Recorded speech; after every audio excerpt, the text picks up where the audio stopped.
At my brother's wedding, his bride told me to leave, so I canceled all the wedding payments and shocked everyone. My name is Olivia Carter. I'm 33 years old, and this is the story of how my family broke my heart and how I finally learned to put it back together myself. Everyone at the rehearsal dinner went silent when Madison smiled and said, "Olivia, I think it's best if you don't come tomorrow. You're not really part of our vibe." The words hung in the air, sharp and glittering like broken glass. We were at the Sterling, a beautiful old hotel with dark wood and soft lighting, the kind of place that cost a fortune and whispered elegance. A place I had chosen. The long table was filled with our family in the wedding party. My parents were there beaming. Madison's parents were there looking proud. And my brother, Ethan, the reason we were all there, was sitting right next to his future wife. Her bridesmaids, a row of identical blondes in silk dresses, giggled behind their hands. It wasn't a spontaneous laugh. It was practiced, sharp, and meant to wound. It was the sound of a joke they had all heard before. I looked at Ethan, my brother, the person I had spent my entire life trying to be closer to. He wouldn't meet my eyes. He just stared down at his perfectly polished shoes, the ones I had helped him pick out last week. His silence was the loudest sound in the room. It was worse than her words, worse than the giggles. His silence was a confession. He knew this was coming. He agreed. For a moment, nobody moved. The waiters paused with their trays. My mother's smile froze on her face. My father cleared his throat, a small, nervous sound. They were all waiting to see what I would do. They were waiting for the scene, for the tears, for the fight. They expected me to fall apart, but I didn't. Before I tell you how everything flipped, like and subscribe, and drop a comment to let me know where you are watching from. Something inside me went very still and very quiet. It was a feeling I hadn't felt before. Not sadness, not anger, but a strange, cold calm. I carefully set my champagne flute down on the white tablecloth. The crystal made a soft, final click. I looked directly at Madison, past her perfect makeup and her triumphant smile, and into her eyes. "Okay," I said. My voice was even. It didn't shake. Then I stood up, pushed my chair in, and turned away from the table. I walked past my mother, who was mouthing my name, her face a mask of confusion. I walked past my father, who was looking at his plate as if it held the answers to the universe. I walked past all of them, the people who were supposed to be my family, and out of the private dining room. The heavy oak door shut behind me, muffling their whispers. Outside, the warm Texas night air hit my face. The scent of jasmine from the hotel gardens filled my lungs. I walked steadily, my heels clicking on the stone pathway, past the fountains and the manicured lawns. I didn't run. I didn't cry. I walked away from the very venue I had booked, the flowers I had ordered, the menu I had tasted and approved, the string quartet I had hired to play during the ceremony. I walked away from the entire day I had built for them, piece by expensive piece. I stopped under a softly lit oak tree, the sounds of the city a distant hum. I took my phone out of my purse. My hands were perfectly steady. I scrolled through my contacts until I found the number for the venue coordinator. Then I pressed the call button and held the phone to my ear. A cheerful voice answered. "The Sterling Hotel, this is Maria speaking." And I said the calmest, clearest sentence of my entire life. "Hi, Maria. This is Olivia Carter. I need to cancel all wedding payments effective immediately." To truly understand that moment, the cold calm that settled over me as I dismantled my brother's wedding, you have to understand the ground it was built on. My family wasn't loud or abusive. The neglect I felt wasn't from screaming matches or thrown plates. It was a quiet, constant, ambient pressure, like living at the bottom of the ocean. It was the slow, steady erosion of my sense of self-worth, a process so gradual that I didn't even notice I was drowning. In our family, Ethan was the sun. My parents, my aunts, my uncles, they were all planets orbiting him, their moods and plans dictated by his gravitational pull. He was charming, easygoing, and handsome. He had a natural charisma that made people want to do things for him. I, on the other hand, was more like a distant moon, consistent, reliable, and mostly noticed for my utility. I was the one who remembered birthdays, who organized the family holiday dinners, who helped my dad with his taxes. Ethan was the one who showed up late, flashed a winning smile, and became the life of the party. He brought the joy. I did the work. This dynamic was set in stone early on. The telescope incident on my 10th birthday was just one tile in a large, intricate mosaic of favoritism. I remember in high school, I stayed up for 3 nights straight working on a physics project, building a miniature trebuchet that actually worked. I got a perfect score, the only one in my class, and a commendation from the teacher. That evening, I brought the certificate home, buzzing with pride. My mom glanced at it and said, "That's wonderful, honey. Just put it on the counter. We can't be late for Ethan's soccer awards banquet. His team had come in third place in their district. We spent 3 hours at a stuffy school cafeteria, listening to a coach drone on about teamwork, while my certificate for individual academic excellence gathered grease spots next to the toaster. The real defining moment came when I was 17 and Ethan was 15. He took our dad's car out without permission to meet up with friends. He ended up crashing it into a neighbor's fence. It wasn't a terrible accident. No one was hurt, but there was damage. He called me first, crying and terrified. I told him to stay put and call Dad. An hour later, my dad came into my room. He didn't look angry. He looked tired and disappointed. He asked me, "Why did you let him take the car, Olivia? You're the older sister. You're supposed to be the responsible one." I was stunned. "What? I didn't let him. I was here studying." My dad just shook his head. "He said you two were talking about it, that you didn't try to stop him. He looks up to you. You should have been a better influence." It was a perfect, seamless lie on Ethan's part, designed to deflect blame, and my parents accepted it without question. I was grounded for a month. Ethan got a lecture about being more careful. The narrative was set. Ethan makes mistakes, but it's often because of an external factor. Olivia is responsible, so if something goes wrong, it's a failure of her responsibility. It was easier for them to believe I had failed than to believe their golden boy had a flaw. I learned then that in our family, the truth was less important than maintaining the established story, so I stopped trying to compete for their attention and started building a life for myself where my accomplishments would have to stand on their own. I went to a state university because my parents' college fund had been mysteriously depleted to pay for Ethan's entrepreneurial phase, which involved him trying to start a t-shirt company that produced exactly 50 shirts and a mountain of debt. I worked, I studied, I graduated with honors, and I built a career as a financial consultant. I was good at it because my entire life had been training for it. I knew how to manage risk, how to see the fine print, and how to protect assets, because I had always been my own sole asset. When Ethan announced his engagement to Madison,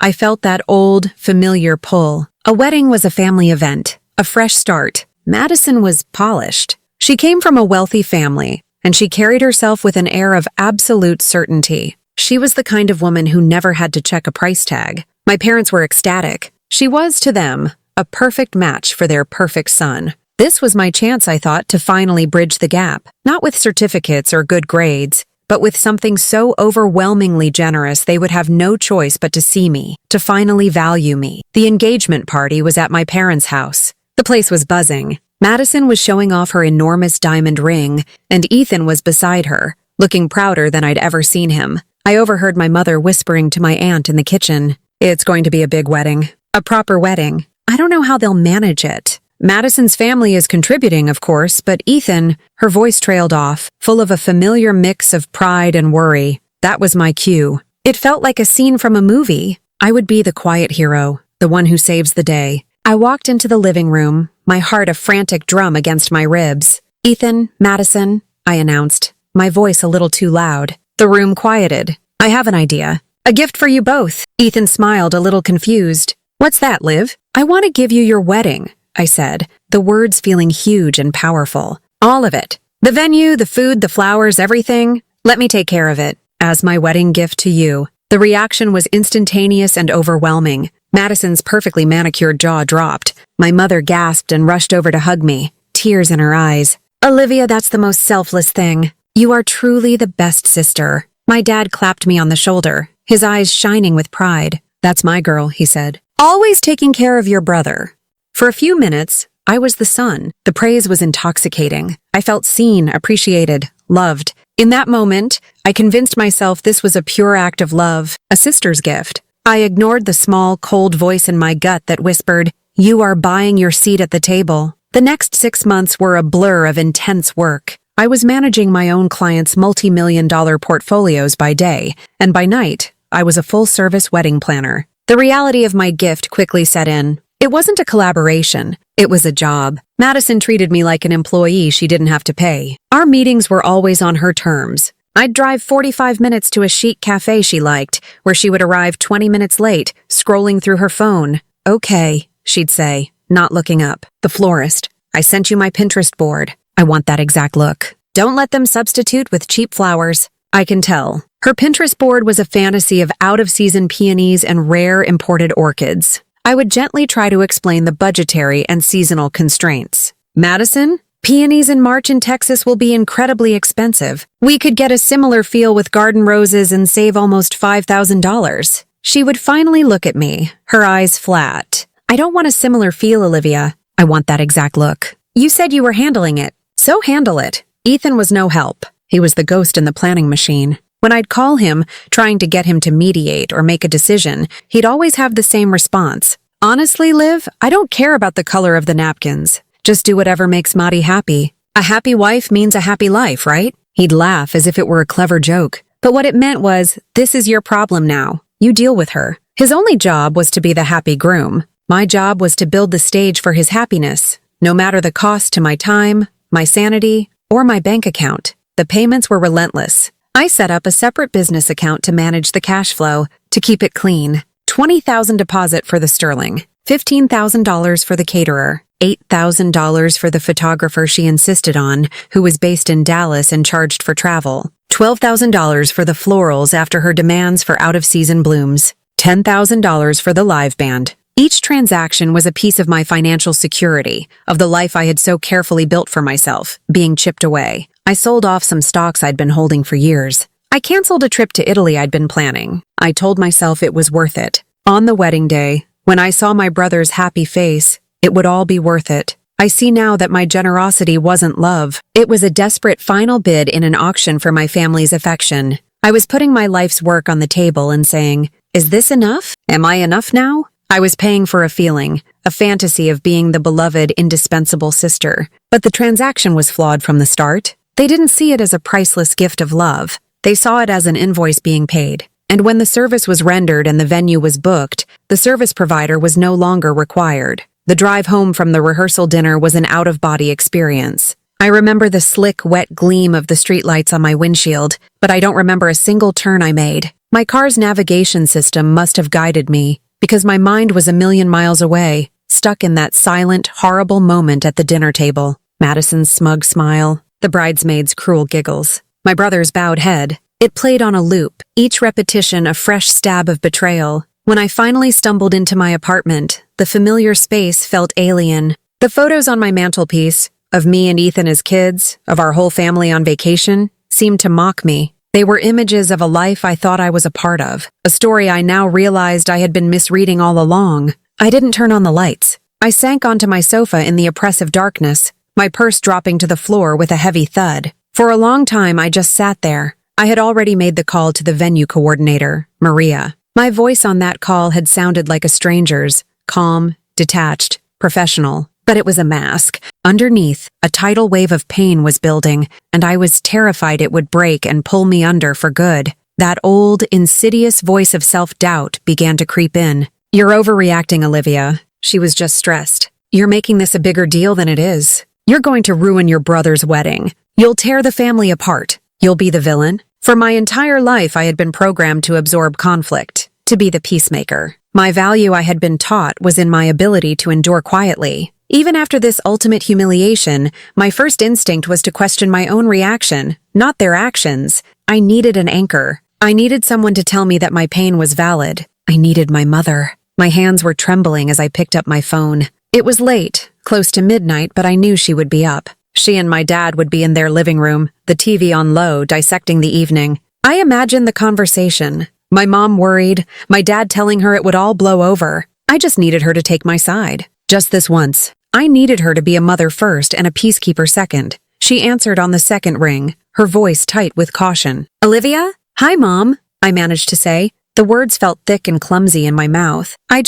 I'm home. A heavy sigh came through the phone. It was a sound I knew well. It wasn't a sigh of sympathy. It was a sigh of weary exasperation, the one she used when I was making things difficult. Olivia, I hope you're not planning on doing anything foolish. Please, think about your brother. Her words hit me like a physical blow, knocking the air from my lungs. She hadn't asked if I was okay. She hadn't said, I'm so sorry. That was horrible. Her immediate concern was not for her humiliated daughter, but for the potential disruption to her son's perfect day. My pain wasn't something to be soothed. It was a problem to be managed. Mom, I said, my voice cracking. Did you see what happened? Did you hear what Madison said to me at that table? In front of everyone? Of course I heard, she said. her tone becoming defensive. It wasn't polite, I'll grant you that. But you know, Madison, she's from a different world. She can be particular. And she's under a tremendous amount of stress. It's her wedding day tomorrow. Brides say things they don't mean.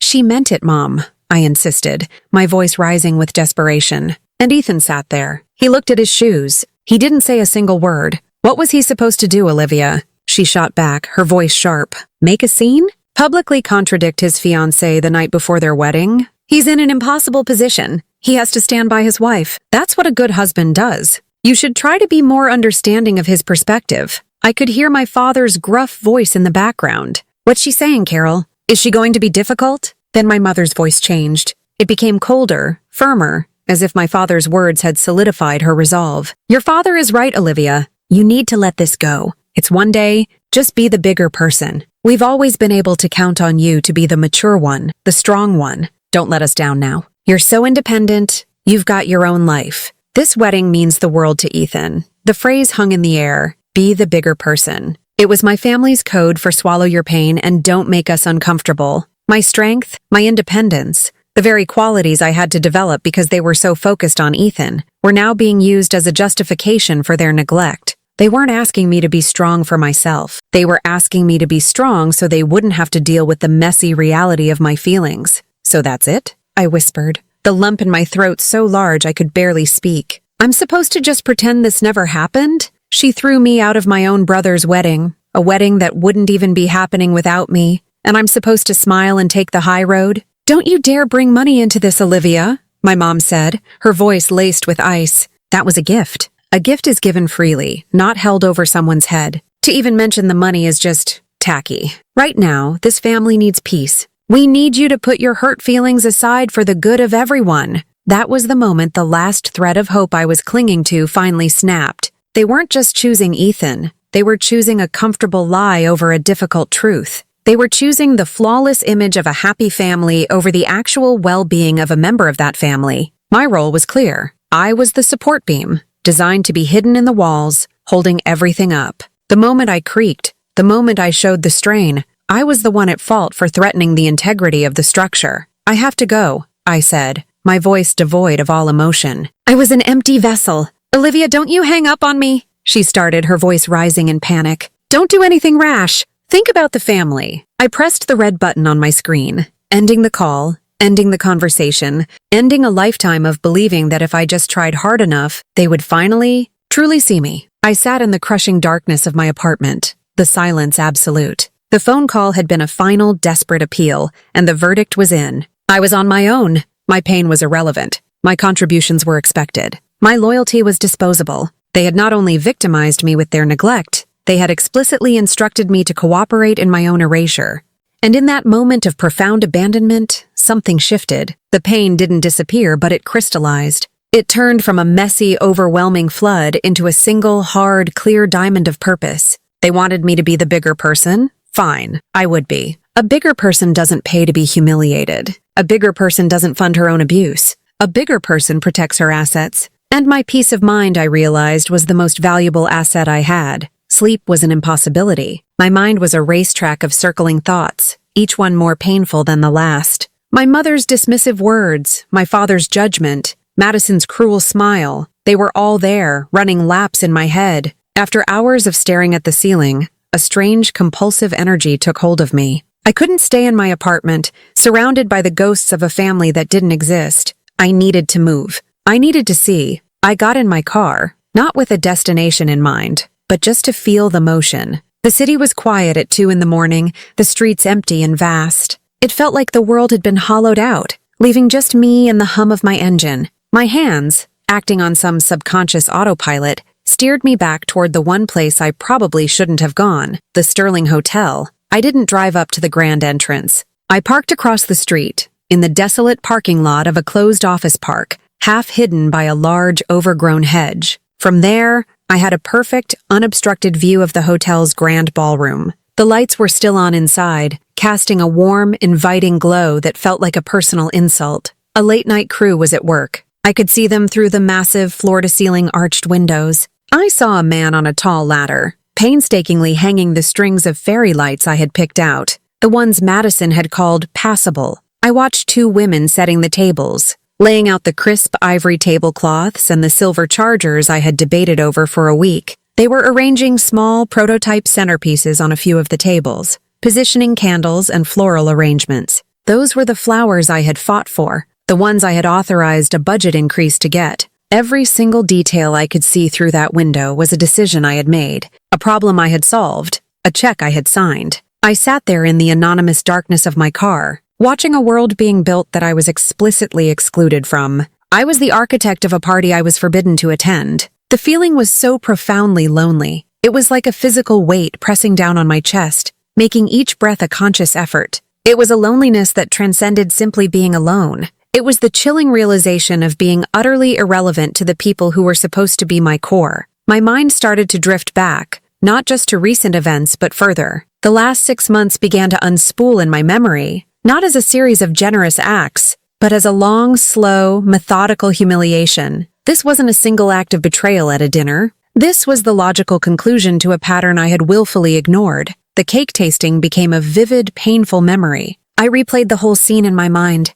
I had arrived early at the bakery, a chic little place with pastel walls and the overwhelming scent of sugar. I had a table reserved for 3. I ordered a coffee and waited. 10 minutes passed, then 20. I checked my phone. Nothing. I texted Ethan. Running late? Another 10 minutes. The baker, a kind woman with flour on her cheek, kept looking at me with pity. Finally, I called Ethan. "Oh, hey, Liv," he'd answered, the sound of a TV loud in the background. "Yeah, sorry about that. Maddie got a last-minute opening for a spray tan and she just couldn't miss it. You know how it is. A spray tan?" I'd asked, my voice flat. "Yeah, for the wedding, you know. To get the color just right. Listen, can you just handle it? You've got good taste. Just pick something classic. Nothing weird." So I sat there alone with a platter of 6 different miniature cakes in front of me. Red velvet, lemon chiffon, chocolate fudge. I tasted each one mechanically, trying to guess what 2 other people might like. The whole time I was acutely aware of the other tables around me, filled with happy, laughing couples, feeding each other samples of buttercream, their hands intertwined. I had never felt more alone in a crowded room. I took a picture of the final choice, a 4-tiered almond cake with raspberry filling, and sent it to Madison. Her reply came an hour later, a single thumbs-up emoji. Then there was the memory of the invitations. I had worked for weeks with a local stationery designer to create something beautiful and classic. We went back and forth on fonts, on paper weight, on the color of the ink. I was proud of the final result. It was elegant and timeless. I sent the digital proof to Ethan and Madison for their final approval. I didn't hear back for 3 days. I assumed they were busy. Then my phone buzzed with a notification. It was my cousin who lived out of state posting on Instagram. It was a picture of the invitation I had designed. Her caption read, "It's official. Can't wait to celebrate Ethan and Madison." Harsh wedding bells. Our Carter wedding. My blood ran cold. They had approved it, ordered it, and sent it out without even telling me. I had poured my heart into that design, and I found out it was finished from a social media post. I wasn't a collaborator. I was a vendor they had forgotten to copy on an email. I didn't even receive an invitation myself. One by one, the memories stacked up, each one a brick in the wall that was now standing between me and my family. The time Madison called me in a panic on a Tuesday afternoon because the band they wanted was about to book another gig, and she needed me to leave a meeting with an important client to call them and put down a deposit with my credit card, right that second. The time I spent an entire Saturday helping her, address envelopes because her bridesmaids were all too busy with brunch, only for her to criticize my handwriting. Each instance had felt like a minor annoyance at the time, a small sacrifice for the greater goal of family harmony. But sitting there, in the dark, watching my money and effort being transformed into a celebration of my own exclusion, I saw the truth. These weren't small sacrifices. They were tests, and I had failed every single one of them. I had failed to see that they were testing the limits of my generosity, the depth of my willingness to be used, and I had shown them that there were no limits. The deep, aching sadness that had crippled me began to burn away, calcifying into something else. It wasn't anger, not yet. It was clarity, a terrifying, liberating clarity. I had been trying to earn my place in a family that had already defined my role, the silent, competent, inexhaustible resource. They didn't want a sister. They wanted a sponsor. The glowing lights of the ballroom no longer looked warm and inviting. They looked cold and clinical. It was a transaction, and they had just breached the contract. My heartbreak wasn't a liability anymore. It was data, It was the final piece of evidence I needed to make a logical, rational decision. They had erased me from the picture, so I would erase the picture itself. The first rays of sunlight were starting to cut through the darkness as I pulled into my own driveway. The city was waking up, but I felt as if I had been awake for 100 years. I walked into my apartment, and this time, the silence didn't feel lonely or oppressive. It felt like the calm, quiet focus of a command center. This was my space, my territory, and it was from here that I would take back control. I didn't bother trying to sleep. I brewed a pot of the strongest coffee I owned, the bitter, dark aroma filling my kitchen. I showered and put on a crisp blouse and trousers, not my usual weekend loungewear. It was a subconscious choice, I think. I was dressing for battle. I sat down at the sleek, modern desk in my home office, the place where I untangled the complicated financial lives of my clients. And for the first time, I was turning that dispassionate, analytical gaze onto my own life. I opened my laptop and pulled up the master folder labeled E&M Wedding. Inside, the meticulously organized subfolders were a testament to the last 6 months of my life. I clicked open a spreadsheet I had built to track all the expenses. The columns were labeled vendor, date of contract, total cost, deposit paid, balance paid, cancellation clause. The total at the bottom of the total cost column was a staggering $68,450, a number that made me feel slightly sick. It was money I had worked hard for, saved diligently, and invested wisely. It was a down payment on a house. It was a year of travel. It was freedom. And I had given it away for a fantasy. I went through the contracts one by one, no longer as a sister trying to help, but as a financial consultant auditing a failed investment. I read every line of the fine print, my professional training kicking in. The Sterling Hotel, cancellation by client within 24 hours of the event start time will result in the forfeiture of the initial deposit. All subsequent payments will be refunded in full. I'd paid a $20,000 deposit, a painful loss, but the final balance of $32,000, which I had paid just 2 weeks ago, was refundable. The caterer, artisan tastes. Cancellation within 48 hours is subject to a 10% service fee based on the total event cost. The remaining 90% will be refunded. Total cost, $18,000. Forfeiture, $1,800. Refund, $16,200. The photographer, the one Madison had insisted on. Cancellation within 72 hours requires forfeiture of the 50% retainer. I'd paid a $4,000 retainer on an $8,000 package. That one would hurt. A $4,000 loss. The florist, the band, the string quartet. Each contract had its own specific terms, its own penalties. I added new columns to my spreadsheet. Forfeiture amount. Refundable amount. I filled in the numbers calmly, methodically. My hands didn't shake. My heart didn't race. The emotional storm had passed, leaving behind a cold, calculating resolve. When I was done, I looked at the new totals. I stood to lose nearly $28,000. It was a devastating amount of money, but I would get back over $40,000. It wasn't about the money, though. Not really. It was about the principle. It was about reclaiming my power from people who saw it only as a resource to be exploited. Just as I was about to draft the first email, my phone buzzed on the desk. The caller ID glowed with a name that sent a jolt of pure adrenaline through my system. Madison. I stared at it. Why was she calling me? Did she feel guilty? Was this an apology? A small, stupid part of me flickered with a pathetic glimmer of hope. I let it ring 3 times, took a deep breath, and answered, putting the call on speakerphone. I wanted my hands free. Olivia? Hi. Her voice was a confection of sugar and syrup, completely devoid of any real warmth. It was her public voice, the one she used with sales associates and waiters. Madison, I replied. My voice was a flat, sterile line. Oh, good, you answered. I was just calling to check on you, she chirped. I felt just terrible about last night. Things got so tense and you left in such a rush. I was worried. The lie was so bald-faced, so insulting in its transparency that I almost laughed. She wasn't worried about me. She was worried I would be a problem. This was damage control. I said nothing, letting the silence stretch. She cleared her throat, a little flustered. Anyway, I just wanted to make sure we were all good. You know, for Ethan's sake. It's his big day, and I just want everything to be perfect for him. No drama, no drama. The drama she had single-handedly created. And I really hope you understand where I was coming from, she went on, her voice adopting a patronizing, explanatory tone. A wedding is just, it's a performance. It's about creating a perfect image, a perfect vibe, you know? And everyone has a role to play. It's not personal. Not personal. Kicking me out of my brother's wedding wasn't personal. The words almost short-circuited my brain. "You have been so incredibly generous through all of this, Olivia," she continued, her voice practically oozing insincerity. "Honestly, none of this would be possible without you. And Ethan and I were talking this morning, and we want to make sure you know how much we appreciate it. So we are absolutely going to give you a huge shout-out in our thank you speech tonight." And there it was. The final crushing blow. The breaking point. She wasn't just dismissing my pain. She was planning to capitalize on it. They would stand on the stage I had paid for, in the room I had booked, and perform a public act of gratitude for the sister they had banished. They would use my generosity as a prop to make themselves look magnanimous and loving, all while knowing they had stabbed me in the back. My financial contribution was welcome, but my physical presence was not.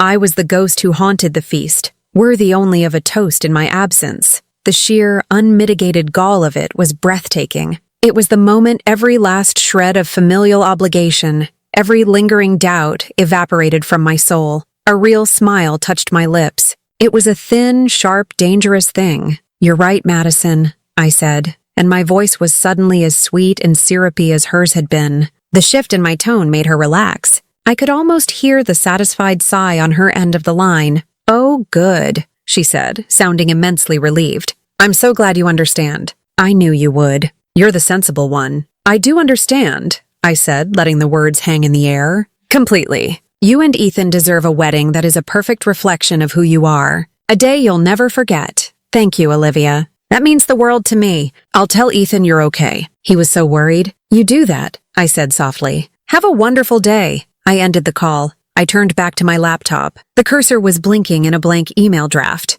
My focus was absolute. They wanted a wedding that reflected who they were. I was going to give it to them. A wedding built on a foundation of nothing. I typed out the subject line, my fingers flying across the keyboard. "To Maria, events coordinator, the Sterling Hotel subject, urgent and immediate cancellation, Carter Prewitt wedding, event, 7432 Dear Maria. Pursuant to Section 7B of our signed agreement dated April 12, 2025, I am providing formal written notice of the immediate cancellation of the above-referenced event scheduled for today, October 13, 2025. I hit send. Then I pulled up the contact for the caterer, and then the florist. The morning was just beginning, and I had a lot of calls to make. The moment I disconnected the call with Madison, the sister named Olivia Carter ceased to exist. The hurt, the betrayal, the deep familial wounds. I packed them all into a small, lead-lined box and stored them in a distant corner of my mind. In her place sat Olivia Carter, financial consultant. My office, which had moments before felt like the loneliest place on earth, was now my fortress. The humming of my laptop's fan was the only sound, a steady mechanical whir that grounded me. This was no longer a family drama. This was asset management. My family had become a bad investment, and it was time to liquidate. My professional life is built on a foundation of logic and order. I take the chaos of my clients' finances, their fears, their hopes, their messy spending habits, and I distill it into clean lines on a spreadsheet. I create order from emotional turmoil. That is exactly what I began to do for myself. The rage and sorrow I felt were unproductive data points. The facts were in the contracts. The solution was in the clauses. I pulled my chair closer to the desk, my posture straightening. I was no longer a grieving sister, but a professional executing a strategy. I created a new folder on my desktop, Project Winddown. Inside, I created a communication log, a simple Word document where I would note every call, every email, every confirmation number. Time, date, vendor, contact person, outcome. Emotions had no place here. This was about creating an unimpeachable paper trail. I started with the biggest line item, the Sterling Hotel. I had the event coordinator Maria's direct email and cell number. I chose email for the first contact. It was cleaner, official, and left no room for emotional appeals. I reread the email I had drafted. It was perfect. It was cold. It cited the specific clause, the event number, and the required action. I attached a PDF of the signed contract with Section 7B highlighted in yellow. I hit send next, the caterer, Artisan Tastes. I had their contract open. A 10% service fee. Acceptable losses. I found the number for the head of catering, a man named David I had met with 3 times. I decided a call was more effective here. Food prep for 150 people was likely already underway. I dialed. Artisan Tastes, this is David. David, good morning. This is Olivia Carter, client for the Carter Prewitt wedding today. Olivia, good morning. My team is already prepping the canapes. We're very excited. The truffle risotto cakes look amazing. I took a breath. David, I'm calling to inform you of an official cancellation of the event. There was a stunned silence on the other end. I'm sorry, a cancellation. The event is in less than 10 hours. I understand the timing is not ideal, I said, my voice calm and even, the same tone I used with clients when their stocks took a dive. However, per our contract, Section 4, Subsection C, I am exercising my right to cancel. I am aware we will forfeit the 10% service fee. Please stop all food preparation and delivery. I will send a formal email for your records in the next 5 minutes. But, the bride and groom? He stammered. We have staff scheduled. Your contract is with me, Olivia Carter, not with the bride and groom, I stated, my voice firm but polite. My name is on the agreement and my account paid the invoices. Please confirm you will cease all services. He was a professional. He understood the language of contracts. Yes, of course, Ms. Carter. I will await your email. I hung up and immediately typed the email, attaching the relevant contract, and sent it. In my log, I wrote, 8:05 a.m. Call to David, Artisan Tastes. Verbally confirmed cancellation. Email sent 8:06 a.m. one by one. I worked my way down the list. The florist was next. I felt a small pang of sadness thinking of the thousands of dollars worth of peonies, roses, and hydrangeas. I called the owner, a sweet woman named Elena. When I told her, she sounded genuinely devastated. But the arrangements are almost all finished. The bouquets, the centerpieces, they are so beautiful, she said, her voice full of artistic anguish. An idea sparked in my mind, a small act of creative redirection. Elena, I know this is unorthodox, but the flowers are paid for. I am canceling the event service, but I want you to redirect the delivery. Send all of the arrangements to the Austin Children's Hospital and the local nursing homes. Divide them up however you see fit. Just send me the bill for the extra delivery charges. There was a pause. Really? She asked, her voice softening. Yes, I said. Let someone enjoy them. It wasn't an act of charity. It was a strategic move. It turned a sunk cost into a minor good deed, and it ensured the flowers would be gone, that they couldn't be salvaged by Madison's frantic parents later. It was its own quiet form of revenge.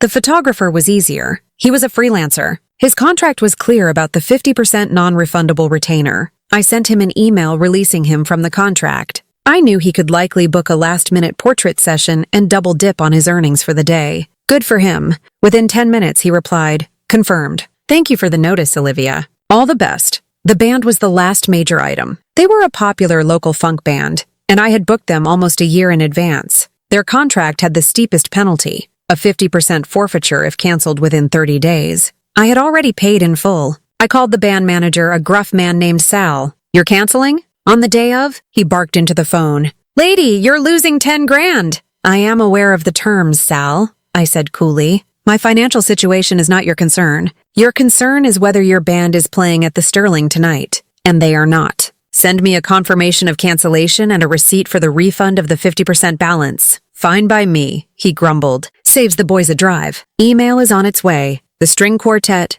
the cake from the little bakery, the vintage car I'd hired to take them from the ceremony to the reception. Each one was a call, an email, a precise and surgical cut. As I worked, I felt a strange sense of detachment. I glanced up once at the picture on my desk. It was from a family trip to the Grand Canyon about 10 years ago. Ethan and I were standing at the edge, grinning, his arm slung casually around my shoulder. We looked happy. We looked like family. A wave of profound sadness washed over me, so sharp it almost made me gasp. The little girl inside me, the one who just wanted her brother to pick her for his team, was crying, but the accountant pushed her aside. I looked at the photo and saw a different story. I remembered that trip. I had planned it. I had booked the hotels, mapped the route, made all the dinner reservations. Ethan had just shown up and enjoyed the ride. My parents had praised him for being so adventurous and fun-loving. They had praised me for being so organized. The pattern had always been there. I just hadn't wanted to see it. I closed my eyes, took a deep breath, and deleted the picture from my digital photo frame.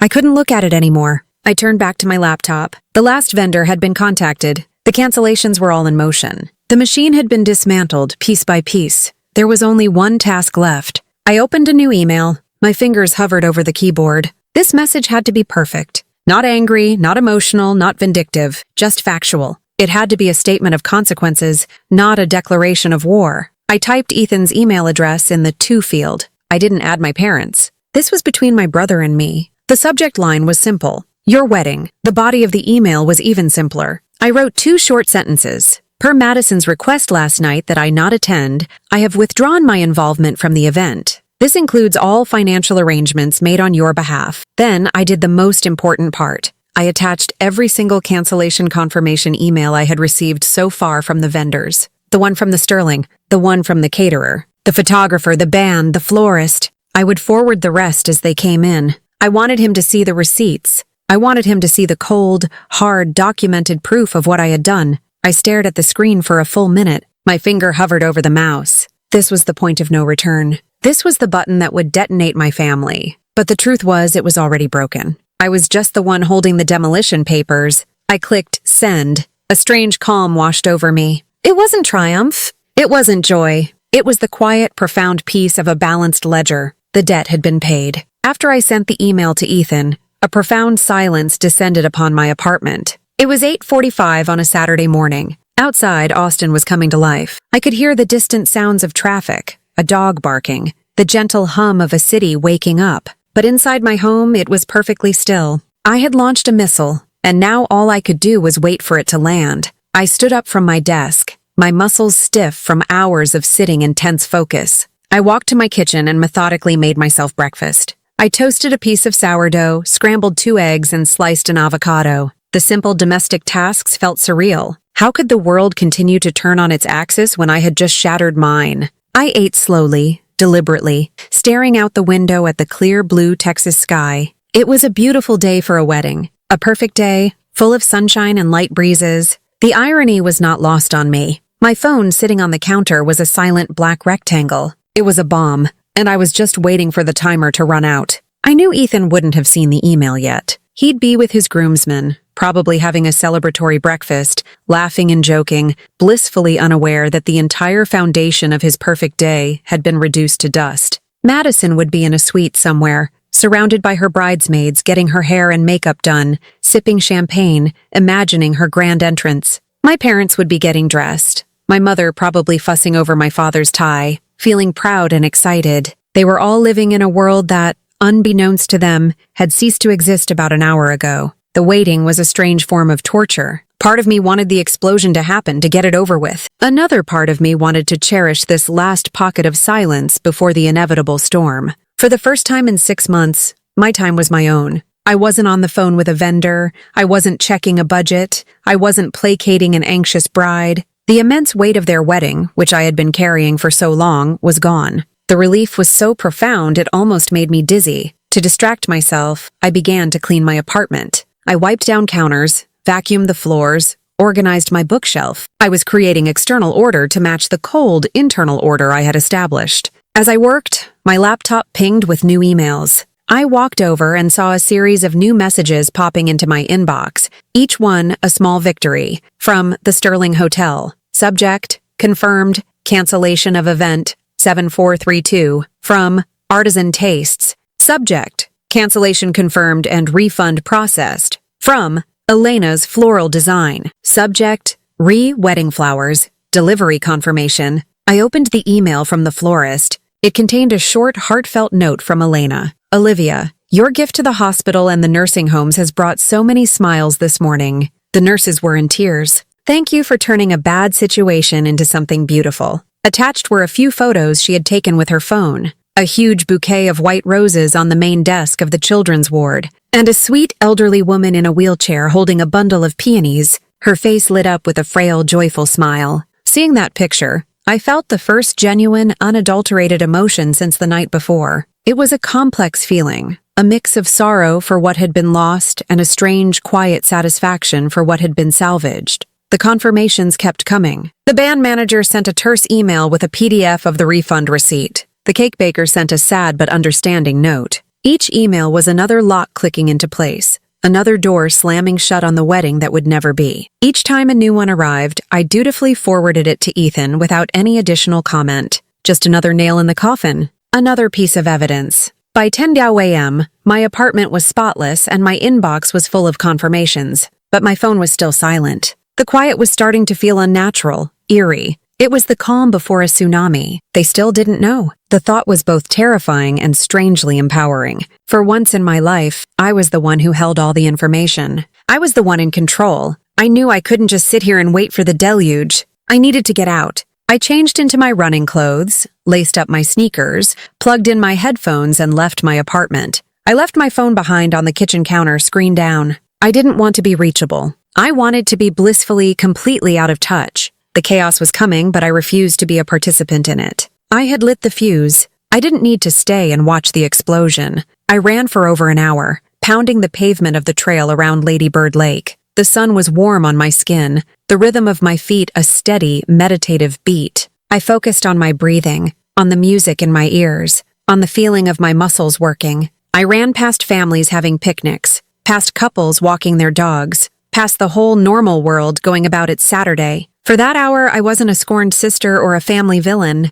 I was just a woman on a run. When I finally got back to my apartment building, drenched in sweat and breathing heavily, I felt a sense of clarity I hadn't felt in years. The run had burned off the last of the frantic, nervous energy. I felt emptied out, calm and ready. I knew what would be waiting for me upstairs. I took the elevator up, walked down the hall to my apartment, and unlocked the door. The moment I stepped inside, I could feel it. The silence was gone. In its place, there was a palpable tension, a vibration of unseen, unheard chaos. My landline phone, a device I kept mostly for emergencies and hadn't heard ring in years, was blinking with a message. But my attention was fixed on the small, dark rectangle I had left on the kitchen counter.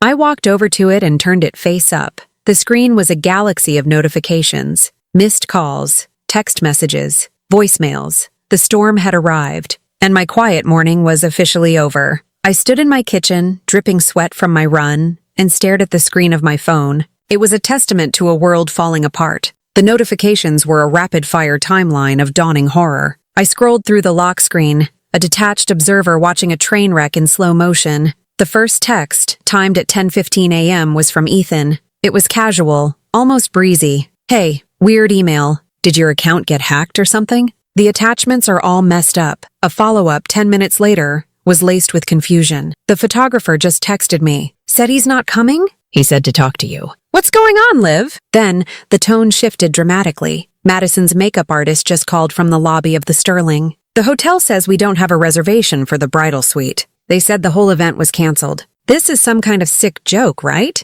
Call me." From there, the messages became a frantic, overlapping flood from my entire family. My mom, "Olivia Grace Carter, you call me this instant. Ethan is in a panic. This is not funny." My dad, "Whatever point you're trying to make, you've made it. Now fix this." Madison, "Where are you? The venue is locked. The guests are starting to show up. What did you do?" Ethan, "Answer your phone. Answer your damn phone." Olivia, "Madison, I'm going to sue you. I'm going to ruin you." My mom, "Please, honey, just call us. We can fix this. Think of all the people who traveled for this. Think of your brother." The voicemails were even more intense. I listened to the first one. It was Ethan. His voice was tight with panic, but he was still trying to sound like the reasonable one. "Liv, look, I don't know what's going on, but you need to call me back. People are here. Madison is crying. Just tell me what I need to do to fix it. Whatever it is, we'll do it. Just call me." The last voicemail, left only 10 minutes ago, was a different man.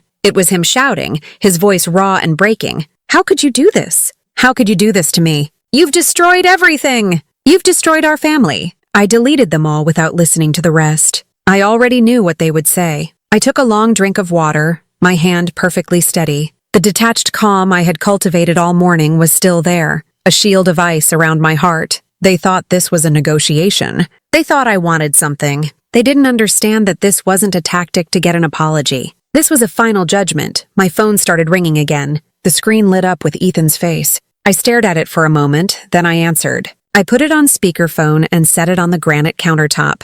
"Olivia," he screamed into the phone, the sound distorted with rage and desperation. "What the hell did you do?" "Hello, Ethan," I said, my voice quiet and even. "Don't hello Ethan me. The venue is locked. The caterer is gone. There are 150 guests standing in the parking lot. My wedding is ruined. Madison is having a complete breakdown." "Is she?" I asked, my tone conversational. "That's a shame." "A shame? That's all you have to say? You did this. You planned this. This is some kind of sick, twisted revenge." "It's not revenge, Ethan," I said calmly. It's a consequence. You and Madison made a decision last night. You decided I wasn't welcome. All I did was honor that decision. I removed myself from your wedding, completely and totally, by canceling everything. You call that removing yourself? You call that honoring my decision? He shouted, his voice cracking. Yes, I said simply. The wedding was my gift. It was my contribution. It was my presence. When you uninvited me, you rejected the gift. You can't have my money without having me. You don't get to pick and choose which parts of my generosity you find acceptable. I could hear Madison sobbing hysterically in the background, her wails punctuated by furious shouts. Ask her why. Ask that witch why she's doing this to me. Ethan's voice dropped, becoming pleading. Liv, please. Please, just fix it. I'll do anything. I'll pay you back, I swear. I'll get the money. We can still save the day. Just make the calls. Tell them it was a mistake. There was no mistake, Ethan, I said, my voice softening just a fraction, but not with pity, with finality. And you don't have the money. That's why I was paying for it in the first place. The truth of that statement hung in the air between us, stark and undeniable. You can't just do this, he whispered, his anger spent, replaced by a hollow despair. Suddenly, the phone was snatched away. Madison's voice, shrill and venomous, pierced through the speaker. You are a horrible, jealous bitch. You were always jealous of me, jealous of us. You couldn't stand to see your brother happy, so you had to ruin it.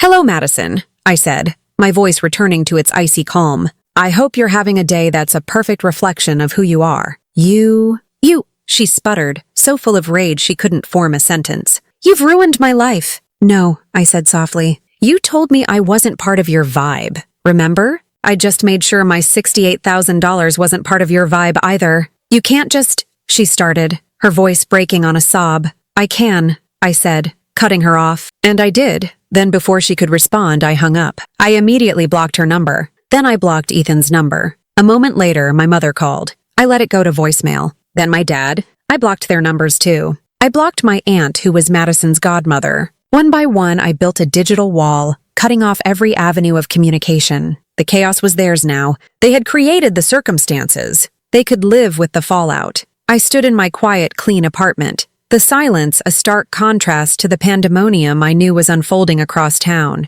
I imagined the scene. Madison in a half-finished state of bridal beauty, her mascara running down her face. Ethan, in his expensive suit, trying desperately to manage a crisis he was completely unequipped to handle. My parents trying to explain to confused and angry guests that the wedding was, for reasons unknown, simply not happening. I felt no satisfaction. I felt no joy. I just felt quiet. It was the quiet of a surgeon who has just completed a difficult and painful amputation. The disease had been cut away. The wound was clean. It would hurt, and it would leave a scar, but the rot had been stopped. My revenge wasn't loud. It was a profound and deafening silence where a wedding was supposed to be. The weeks that followed the non-wedding were strange and quiet. I had erected a fortress of silence around myself, blocking the numbers of my immediate family, and the information that trickled in came through the cracks, from relatives who didn't know who to be more loyal to. My cousin Sarah called me a few days later, her voice a hushed mix of horror and morbid curiosity. She painted a vivid picture of the scene at the hotel, guests arriving in their finest clothes,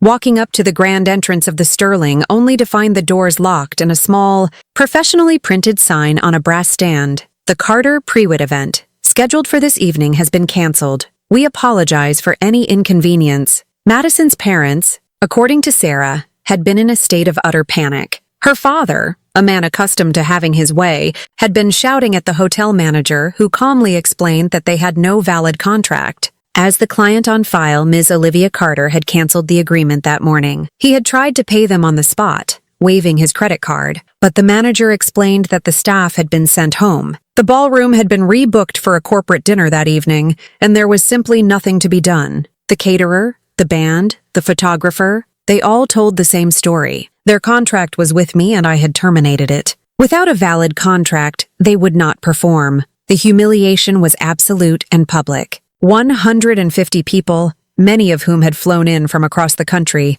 were left standing in a parking lot. Eventually, Madison's parents had managed to herd everyone to a nearby steakhouse with a private room, turning the would-be reception into the most awkward, expensive, and miserable dinner party in history. Sarah said Madison didn't show up. Ethan had been there, looking like a ghost, apologizing to everyone individually, his face pale and drawn. As expected, a letter from a lawyer arrived at my apartment a week later. It was from Madison's parents, full of blustering threats about intentional infliction of emotional distress and breach of promise. They demanded I reimburse them for the guest's travel expenses, for Madison's dress, for the non-refundable deposits they had paid for their side of things. It was an impressive, intimidating document. I didn't call a lawyer myself. I simply went to my desk, opened the project wind-down folder, and printed everything. Every signed contract with my name and signature on it. Every bank statement and credit card receipt showing payments flowing directly from my accounts.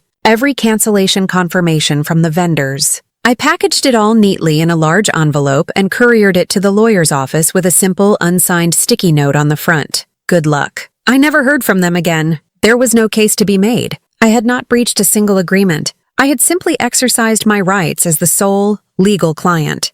My relationship with my parents was a casualty of the war. After a week of being blocked, my mother sent me a long, rambling email. It swung wildly between fury and pleading. She called me selfish and destructive, and then in the next paragraph, she begged me to be the one to fix things, to reach out to Ethan and begin the healing. She didn't understand. There was nothing to fix. A limb that has become gangrenous cannot be healed. It must be cut off to save the body. I didn't reply. What was there to say? They would never see my side, because doing so would require them to admit their own complicity, their own decades-long failure to see me as anything more than a supporting character in Ethan's story. The silence between us stretched from days into weeks, and I began to grieve. I wasn't grieving the loud, dysfunctional family I had destroyed. I was grieving the quiet, loving family I had always wished for but never had. I grieved for the mother who would have been outraged on my behalf, for the father who would have defended my honor, for the brother who would have stood up for me. I was grieving a fantasy, and in letting that fantasy die, I was finally able to start living in reality.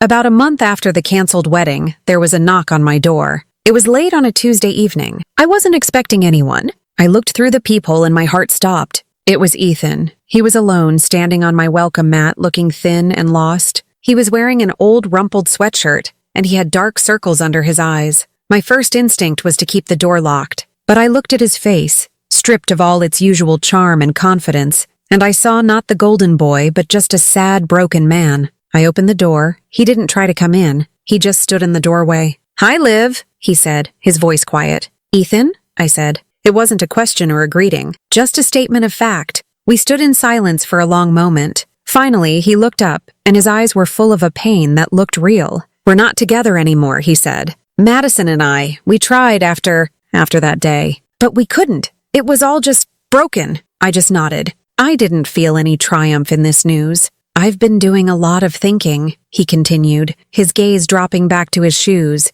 the same shoes he had stared at during that awful rehearsal dinner, about everything. "I read all those emails you forwarded, the contracts, the spreadsheets. I saw the work you did, the money you spent." He took a shaky breath. "I was a coward, Liv, at the dinner. I just sat there. I heard what she said, and I heard the way her friends laughed, and I just froze, because it was easier. It was always easier to let you be the strong one, to let you handle things." He finally met my eyes. "I'm so sorry. I didn't know how badly she was treating you during the whole planning process. I didn't know about the cake tasting or the invitations. The apology was there, the words I had once longed to hear, but they didn't land with the healing power I might have imagined, because in his words, I heard the echo of a lifetime of willful ignorance. "You didn't want to know, Ethan," I replied, my voice gentle but firm. "You didn't know because you never asked. It was easier for you not to know. As long as the party was being planned and the bills were being paid, you were happy to stay ignorant." The truth of my words hit him. He didn't argue. He just flinched as if I had struck him. He nodded slowly, accepting it. "You're right," he whispered. "I'm so sorry, Olivia. For everything." I looked at my brother, this man who was both a stranger and a part of my own DNA, and I felt a profound sense of closure. I didn't need to forgive him, not yet. Maybe not ever. But I understood him, and I was no longer bound by my need for his approval. "Thank you for saying that," I said. "I need some space, Ethan. A lot of space. But thank you for coming here and saying that." He nodded again, turned and walked away. I closed my door. I didn't feel happy. I didn't feel sad. I felt balanced. The account was settled. The $28,000 I had lost felt less like a loss and more like a payment. It was the price of my emancipation, the cost of buying back my own life, and it was the best money I had ever spent. I never yelled. I never threatened. I never made a scene. I just stopped paying for my own humiliation. In the end, my peace didn't come from an apology or from seeing them suffer. It came from the quiet, powerful act of signing my name on a cancellation form. It came from treating my life and my resources with the same respect I give my clients. My advice is different now. It's more personal. Protect your assets, I tell them. And that doesn't just mean your money. It means your time, your energy, and your self-respect. If they don't invite you to the table with respect, don't show up with your wallet. Sometimes the most powerful move you can make doesn't involve shouting or grand speeches. It's the quiet click of a door closing. It's the finality of a signature. It's the profound, earth-shattering power of simply withdrawing. Tell me in the comments, have you ever been taken for granted by your own family? Have you ever had to pay the price for someone else's dream? Share your story below, and don't forget to subscribe for more real stories of betrayal, boundaries, and the quiet justice you can claim for yourself.